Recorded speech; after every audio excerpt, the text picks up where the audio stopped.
Olá, irmãos, boa tarde, graça e paz de Cristo. Com a graça de Deus, vamos para mais uma meditação bíblica e hoje eu quero refletir com vocês no Salmo de número 105. Mas antes de a gente adentrar ao Salmo, eu gostaria de colocar algumas coisas para a nossa meditação, para nos nortear nessa reflexão. O que fazer como resposta à aliança que Deus firma ou que Deus firmou conosco em Jesus Cristo? Qual a atitude própria de alguém que percebe-se como alvo da graça de Deus? De alguém que vê claramente em sua vida a manifestação do amor de Deus e que sabe que por meio de Jesus Cristo foi alcançado pela misericórdia, pela bondade do Senhor. Eu quero refletir com vocês acerca disso, olhando para este salmo, que é o salmo de número 105. Os primeiros versos nos trazem justamente a resposta a essas perguntas que eu coloquei de início. Ele diz assim, dos versos 1 a 6: Deem graças ao Senhor, proclamem o seu nome, divulguem os seus feitos entre as nações, cantem para ele e louvem-no, relatem todas as suas maravilhas, gloriem-se no seu santo nome, alegre-se o coração dos que buscam o Senhor, recorram ao Senhor e ao seu poder, busquem sempre a sua presença, lembrem-se das maravilhas que ele fez, dos seus prodígios e das sentenças de juízo que pronunciou. Ó descendentes de Abraão, seu servo, ó filhos de Jacó, seus escolhidos.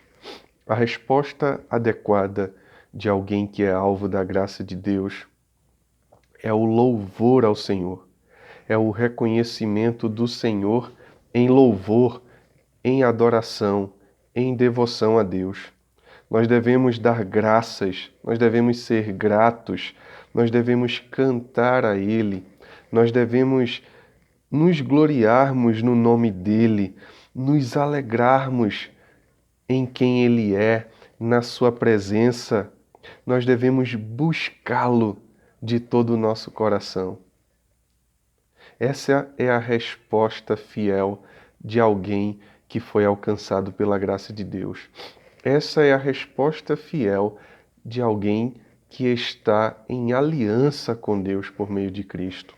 Gratidão, louvor, alegria e busca constante pela presença do Senhor, sempre lembrando-se das maravilhas que Ele fez a nosso favor. E o Salmo prossegue, num longo trecho, a maior parte dele aí, a partir do 7, mostrando justamente o que Deus fez pelo seu povo de Israel, com base nessa promessa feita a Abraão, que ele declara aí a partir do verso 7. Ele diz o seguinte: Ele é o Senhor, o nosso Deus, seus decretos são para toda a terra.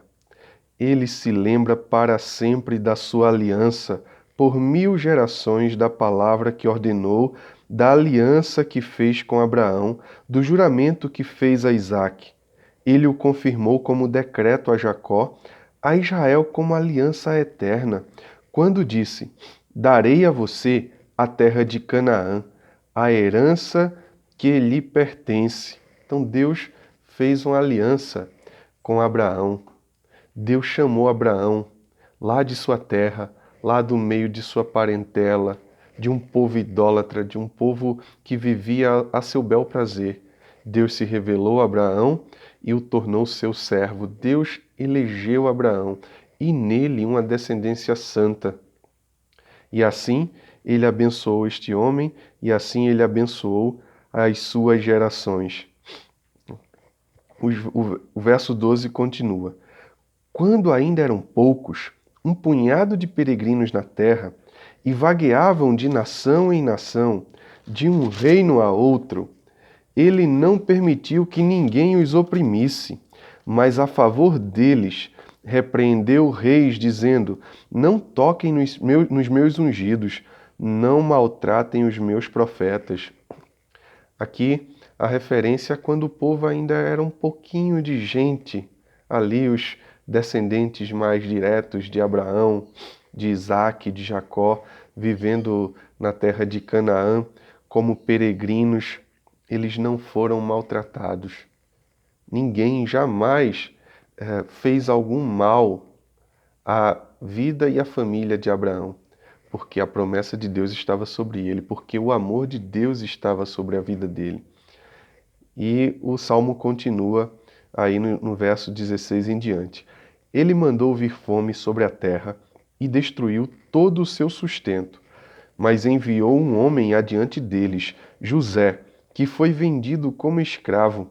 Machucaram-lhe os pés com correntes e com ferros prenderam-lhe o pescoço, até cumprir-se a sua predição, e a palavra do Senhor confirmar o que dissera. O rei mandou soltá-lo, o governante dos povos o libertou, ele o constituiu senhor de seu palácio e administrador de todos os seus bens, para instruir os seus oficiais como desejasse e ensinar a sabedoria às autoridades do rei. Então Israel foi para o Egito, Jacó viveu como estrangeiro na terra de Cã, Deus fez proliferar o seu povo, tornou-o mais poderoso do que os seus adversários e mudou o coração deles para que odiassem o seu povo, para que tramassem contra os seus servos. Então enviou seu servo Moisés e Arão, a quem tinha escolhido, por meio dos quais realizou os seus sinais miraculosos e as suas maravilhas na terra de Cã. Ele enviou trevas e houve trevas, e eles não se rebelaram contra as suas palavras. Ele transformou as águas deles em sangue, causando a morte dos seus peixes. A terra deles ficou infestada de rãs, até mesmo os aposentos reais. Ele ordenou, e enxames de moscas e piolhos invadiram o território deles. Deu-lhes granizo em vez de chuva e raios flamejantes por toda a sua terra. Arrasou as suas videiras e figueiras e destruiu as árvores do seu território. Ordenou e vieram enxames de gafanhotos, gafanhotos inumeráveis, e devoraram toda a vegetação daquela terra e consumiram tudo o que a lavoura produziu. Depois matou todos os primogênitos da terra deles, todas as primícias da sua virilidade. Ele tirou de lá Israel, que saiu cheio de prata e ouro. Não havia em suas tribos quem fraquejasse. Os egípcios alegraram-se quando eles saíram, pois estavam com verdadeiro pavor dos israelitas. Ele estendeu uma nuvem para lhes dar sombra e fogo para iluminar a noite. Pediram, e ele enviou codornizes e saciou-os com pão do céu. Ele fendeu a rocha e jorrou água que escorreu como um rio pelo deserto, pois ele se lembrou da santa promessa que fizera ao seu servo Abraão. Fez o seu povo sair cheio de júbilo e os seus escolhidos com cânticos alegres. Deu-lhes as terras das nações, e eles tomaram posse do fruto do trabalho de outros povos, para que obedecessem aos seus decretos e guardassem as suas leis. Aleluia! Que palavra maravilhosa, irmãos! Deus mostrando a sua fidelidade ao seu povo, ao povo a quem ele escolheu, ao povo a quem ele resolveu trazer para o seu seio, para a sua presença, para amar e abençoar de maneira integral, de maneira plena e de maneira eterna. Esse grande trecho relata como, desde a promessa feita a Abraão, Deus abençoou esse seu servo e todos os seus descendentes. Quando eles passaram fome ali, né, eu tinha exposto brevemente o trecho em que fala de quando eles eram ainda poucos em Canaã e ninguém os maltratou. E Deus fez vir fome sobre aquela terra. E tudo no seu propósito. Ele mandou à frente José como um escravo, vendido aos egípcios, ali no Egito, por muitas circunstâncias, e circunstâncias assim, errôneas, sem que José tivesse cometido pecado algum. José foi feito prisioneiro, mas tudo dentro do propósito de Deus, para que no tempo exato, no tempo determinado por Deus, ele pudesse se tornar ali no Egito um governador, para que ele trouxesse a sua família ao Egito, a sua família fosse abençoada por Deus ali e se tornasse tão numerosa a ponto de os egípcios, mais à frente, algumas gerações depois, se colocarem em total oposição ao povo de Deus. E assim Deus levantou um libertador, Moisés, e junto com ele o seu irmão Arão, por meio de quem Deus operou grandes sinais. E assim tirou o seu povo com braço forte de dentro do Egito e tirou o seu povo cheio de provisões, cheio de riquezas. E eles foram levados ao deserto. E lá no deserto o Senhor os conduziu até a terra de Canaã e lhes deu essa boa terra. Terra que eles não cultivaram, eles não plantaram, eles não construíram as cidades. Deus entregou tudo pronto na mão deles, para que ali eles pudessem viver e se alegrar para sempre na presença do Senhor, obedecendo aos seus decretos, guardando as suas leis. Irmãos,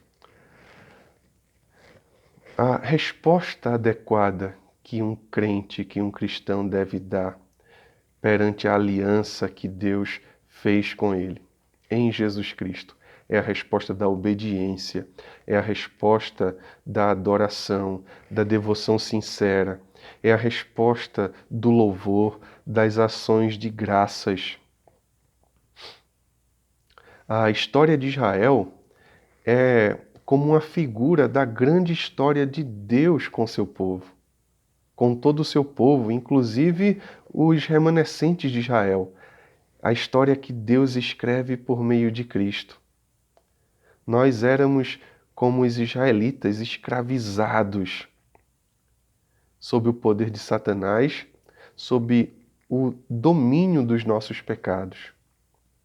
Mas Deus, com braço forte, levantou um libertador, que é o Senhor Jesus Cristo, o seu Filho, e nos tirou com braço forte, não do Egito, mas de uma condição muito pior, que era o nosso pecado.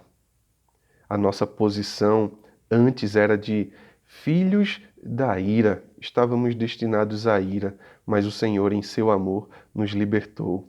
E Ele não nos dá meramente uma boa terra neste mundo. Ele nos dá o novo céu e a nova terra. É para lá que Ele está nos guiando. A resposta que um cristão deve dar a esse amor de Deus, sem medida e sem igual no mundo, é a resposta da adoração e da fé.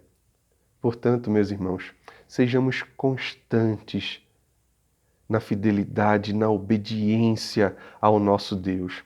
Que a nossa fé seja manifestada, seja mostrada através das nossas obras, através da nossa obediência sincera. Não como alguém que quer barganhar algo de Deus, mas como alguém que reconhece a imensidão da graça dele em sua vida. Que Deus abençoe você, sua família, que Deus abençoe toda a igreja dele no mundo, que Deus abençoe a nossa igreja, da qual fazemos parte, que Deus abençoe o nosso país e as demais nações diante desse quadro tão caótico que o mundo tem vivido. Um ótimo final de semana para você, na santa paz e na graça do Senhor.